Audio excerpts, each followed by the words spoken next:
السلام علیکم۔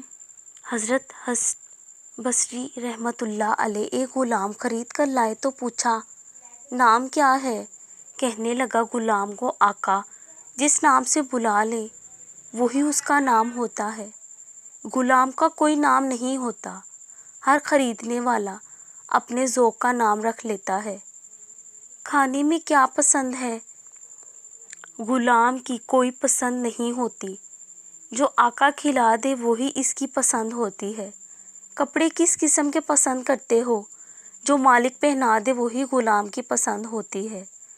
امام حسن بصری رحمۃ اللہ علیہ کی آنکھوں سے آنسوؤں کی جھڑی لگ گئی۔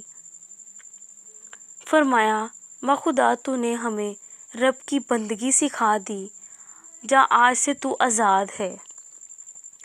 وہ جب دیکھتا ہے تمہیں زار زار روتے ہوئے، وہ جب دیکھتا ہے تمہیں تڑپ سے کچھ مانگتے ہوئے، وہ جب دیکھتا ہے تمہیں ناممکن کے باوجود بھی اس پر یقین رکھتے ہوئے، وہ جب دیکھتا ہے تمہیں صبر کی آخری حدوں پر بھی اس کا در کھٹکھٹاتے ہوئے، تب وہ تمہاری عرض سن لیتا ہے، تب اللہ کن کہہ دیتا ہے۔